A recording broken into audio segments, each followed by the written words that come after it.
안녕하세요. 원리를 찾아라 지대계 박지원입니다. 네, 신중호입니다. 네, 잘 나가던 미국 부채한도 확대 협상이 다시 중단이 됐습니다.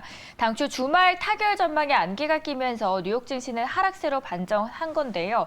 다만 한편으로는 낙폭이 크지 않아서 투자자들이 이 분위기를 정치권에 밀고 당기기 수준으로 간과하는 모양새도 함께 나타나고 있는 듯 했습니다. 네, 기본적으로 지금 G7 정상회담에서 바이든 대통령이 돌아와야 되고 아마 네. 이번 주에 다시 재개되지 않겠냐라는 그런 시선이 있는데, 뉴스에 의하면 조금은 이제 갈팡질팡 내지는 옥신각신이라는 얘기가 맞을 것 같아요. 정치권의 이슈는 끝날 때까지 끝나지가 않으니까, 협상의 타결은 되겠지만 그 과정이 그래도 좀 험난할 수밖에 없다라는 것은 투자자분들도 알고 있는 부분이고요.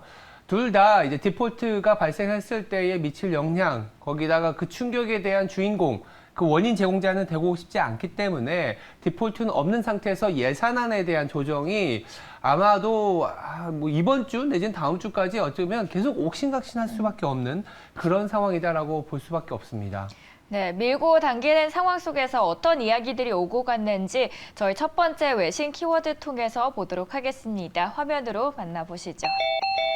제목이 US Debt Ceiling Talks, 미국의 부채 한도 협상 Post Resume of the Pause, 일시 중단 후에 재개될 전망이라는 헤드라인입니다.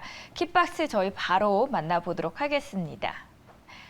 일단 현재 협상에서 가장 문제가 되고 있는 건 공화당의 주요 요구 사항인 상한선 지출 문제입니다. 일단 공화당은 정부 예산의 지출 상한선을 요구하고 있지만 반면 민주당은 여기에 반대하고 있는 상황입니다.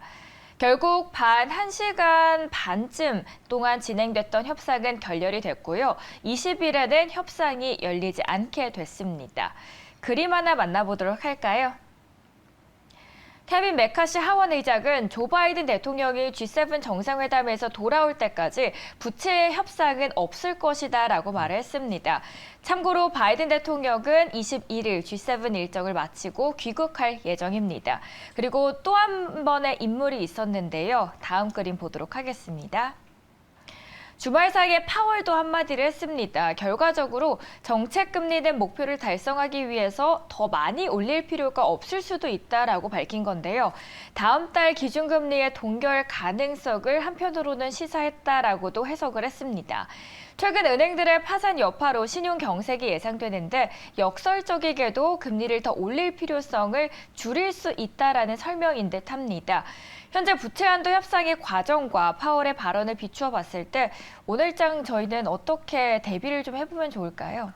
기본적으로 지난주에 글로벌 증시가 굉장히 좋았어요. 우리 네. 증시도 사실 삼성전자도 지난주 후반에는 급등, 갭상승하면서 마무리했기 때문에 추가 상승에 대한 기대감을 가져가 볼 수는 있지만 또 한편으로는 지난주에 상승의 주 재료가 부채 협상이 생각보다 조금 잘 이루어지지 않겠냐라는 기대감이 있었거든요. 이 부분이 아직은 답보 상태다라는 부분들이 주 초반에 조금 유입이 될 수 있어요. 그러다 보니까 단기 급등에 따르는 차익 실현 내지는 또 관망세가 유입이 될 수 있다는 점도 한편으로는 좀 걱정인데, 또 아까 말씀하신 것처럼 파월 연준 의장이 지난주에 이제 금요일이죠. 우리 시각으로 19일에 리서치 컨퍼런스에서 한마디를 한 게 어쩌면 금리 인상을 더 올리지 않아도 되지 않겠냐. 그러니까 6월에도 좀 보긴 해야겠지만 시장에서 기대하는 동결의 가능성에 손을 좀 들어줬습니다. 그러다 보니까 CME 헤드와치라고 해서 금리 네. 인상에 대한 그 전망치를 내놓는 게 있잖아요.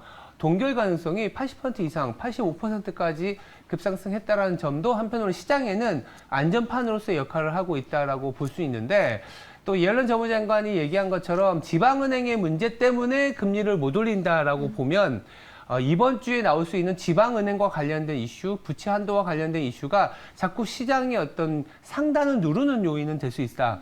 또 한편으로 근데 이게 또 급락이라든지 추세적인 하락으로 가지 않을 수 있다는 거는 금리 인상은 멈출 것이다 라는 얘기가 있고, 이 금리 인상이 멈추다 보니까 내지는 금리 인상 동결에 대한 기대가 있다 보니까 최근에 시장에서 가장 핫한 쪽이 어디냐면 IT, 네. 그리고 이제 엔비디아라든지 우리가 흔히 얘기하는 반도체, 필라델피아 반도체 지수가 거의 뭐 52주 최고가 더불어서 엔비디아는 뭐 연초에 뭐 상당히 급등을 했는데 그만큼 AI라든지 새로운 수요에 대한 기대감은 또 높은 상황이에요. 왜?